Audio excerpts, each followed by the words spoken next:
So I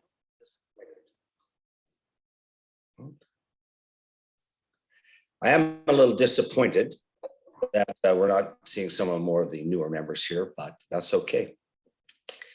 Last week, I was haunted that when it came call for the roster positions at the end of the meeting, I felt there was a real hesitation, specifically for the formal speeches, but also for some of the other roles.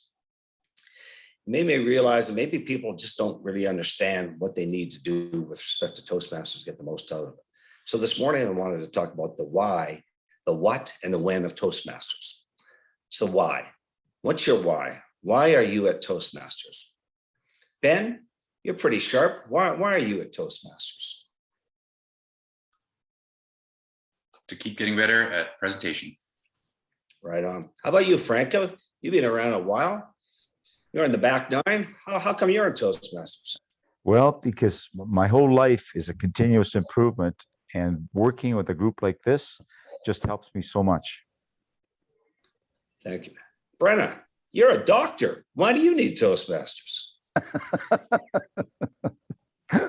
I find it helpful for learning to give feedback to people who are also learning something. Awesome. You know, the thing is, we all have different whys of why we're at Toastmasters. My why is I really value the ability of people to get up at the front of the room and deliver a message. When it's done right, it's awesome. And when it's not done right, it's painful. It's painful to watch. Can you imagine what it's like to be the person delivering that message? It's not good.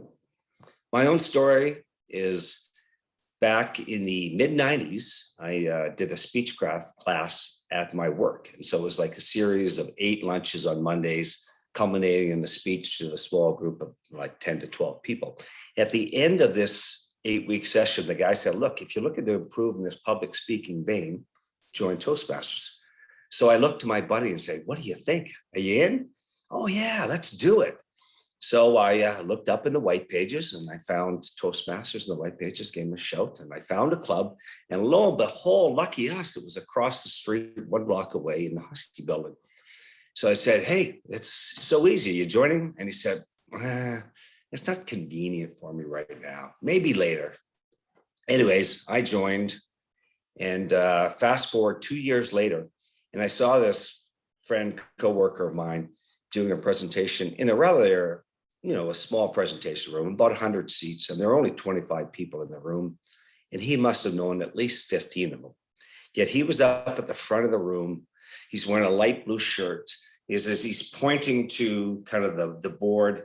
You could just see the sweat like from there to there in this light blue shirt. It was so painful to watch. And I'm thinking to myself, I'm sure glad I joined Toastmasters 2 years ago. It made a huge difference. So that's my why, and we've heard a few others talk about their why. So what's the what of Toastmasters? So what do you need to do? Thing is, you need to get active, and that's getting on the roster. When I joined Toastmasters, I'm not sure what it is. Maybe we just had lighter numbers, but it felt like I was on the roster every week. And if I wasn't on the roster, I was doing table topics.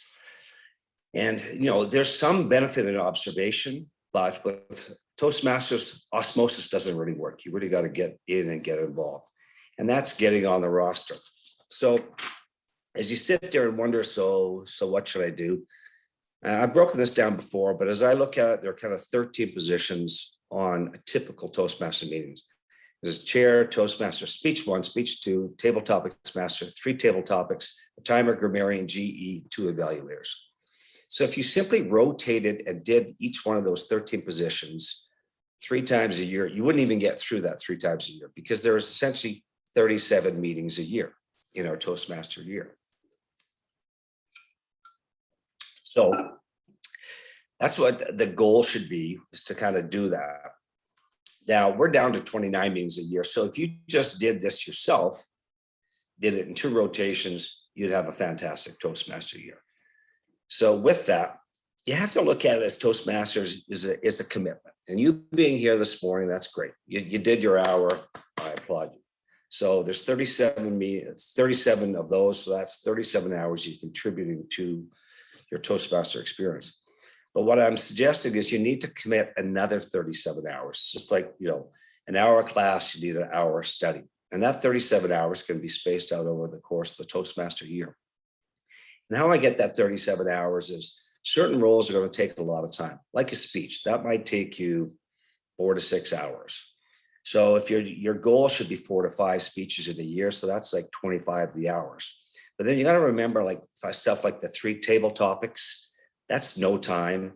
Evaluation is almost no time. Certainly chair and Toastmasters take a little bit of time, but they take a small portion of time compared to speeches. So overall, I think it's a reasonable estimate that if you contribute 37 hours to your 37 hours of class time, you'll have a great Toastmasters experience.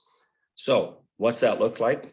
I don't know how you're going to get that other 37 hours of that 8,760 hours this year offers, but that's on you. If you do, however, do those 74 hours and you commit to those for 4 years for a total of 296 hours, I think you'll have really landed on the great Toastmasters experience, and you'll be better than your peers. You'll be better than you ever were in terms of presenting. You'll be more comfortable. And when those moments in your life ask you to deliver, you'll be able to do it. So when? Well, I think you got to get it on it now. So one of the things, if you go onto your onto the website right now, you'll typically look up any week and you'll see Franco's face. And you'll probably see Dagmar's face too.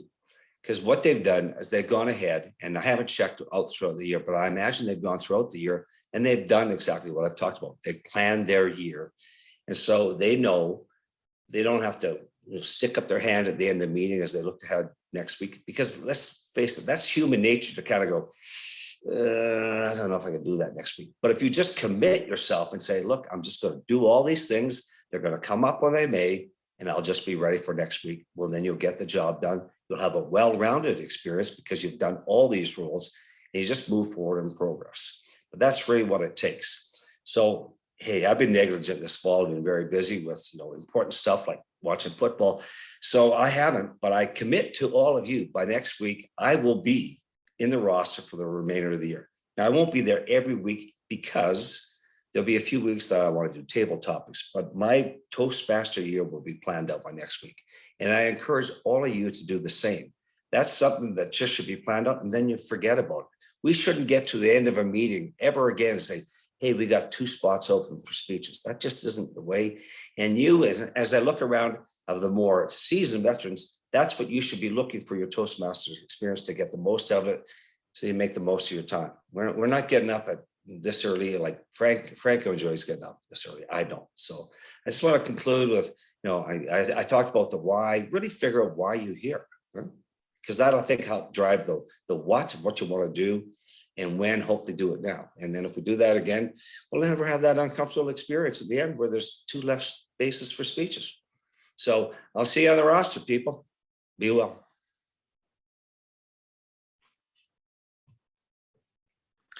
Thank you very much, Kim. Virtual handshake.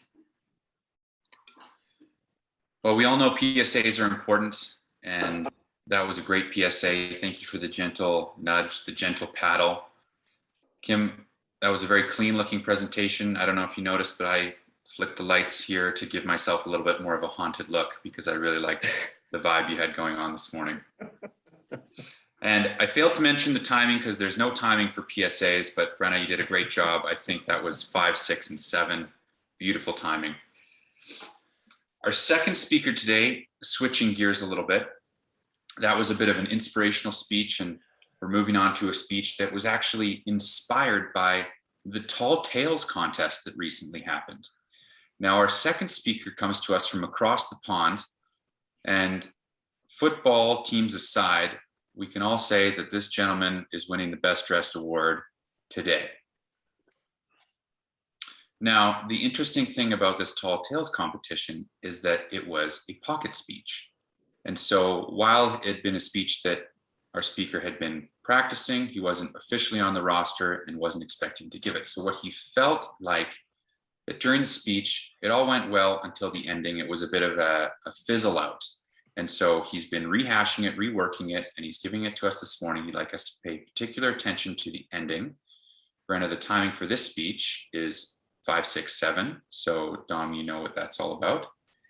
With his speech titled, Mother Nature has a particular way of flaunting her charms. Please welcome Dominic Marchaldon.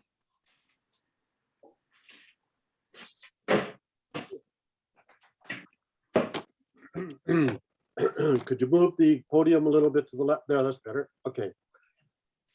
Most of you have likely seen the luminescent curtains of the northern lights, the aurora borealis, jingling and dancing in the cold, dark winter sky. Mother Nature loves to flaunt her many charms. The northern lights are one of her most alluring attributes.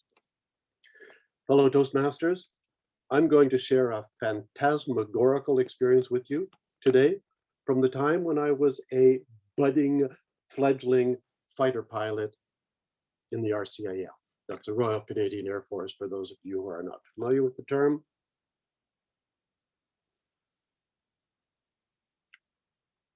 I was strapped into an F-104 starfighter, sitting on the button of runway 020, waiting for clearance from the control tower to begin my sortie. The northern lights were particularly bright that frosty January night. Green flashes were glinting off the plexiglass of my canopy, adding to the beauty of the light show above me. It was, like I said, phantasmagorical. My pre-flight checklist was completed. Exhaust gas temperature within range, check. Turbine pressure, check. Altimeter set, check. Flaps fully extended. This was to be my third night flight, and my adrenaline was flowing like the Fraser River in spring. Tower to 783, you are cleared to take off at 020. Winds light at 090. Roger, Tower 783, cleared to go. Releasing the brakes, I pushed the throttle forward into the full afterburner position, keeping forward pressure on the stick to prevent the nose from lifting too soon. The runway lights flashed by. At 230 kilometers an hour, I pulled back on the stick and away we went, up and up and up and up. What a rush. 58,000 foot-pounds of thrust pushing me back into my seat. Quite exhilarating, as you can probably imagine. I don't know what really happened then, but the aircraft seemed to have a mind of its own. Up we went, slipping silently through the folds of the aurora borealis. Then higher and higher, past the last glow of lights, into a complete darkness. Not a darkness, pitch black.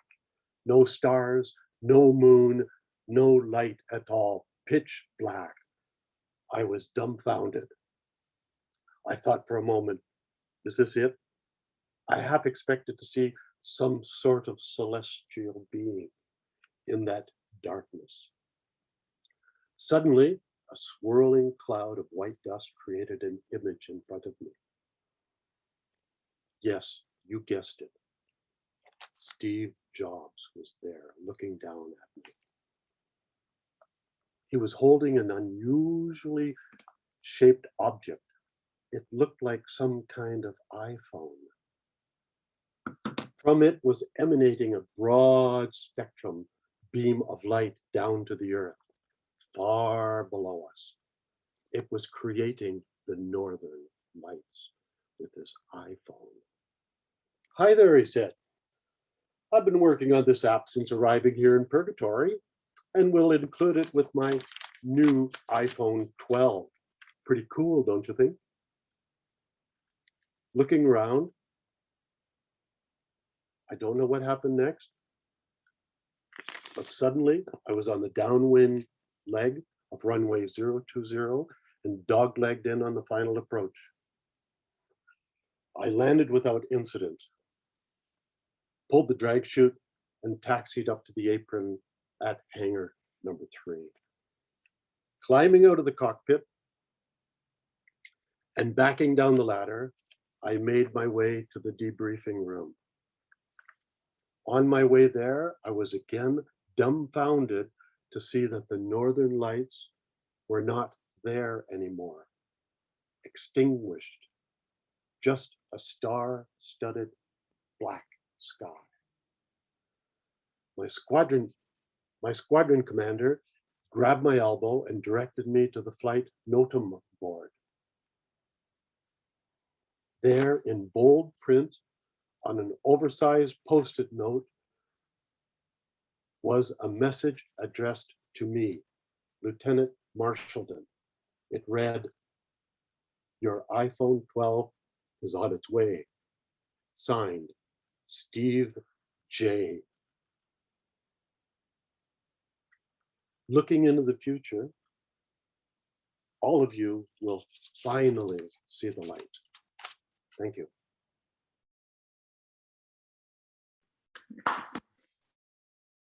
Oh man, thanks for that, Dom. If I didn't know that this was part of the Tall Tales speech,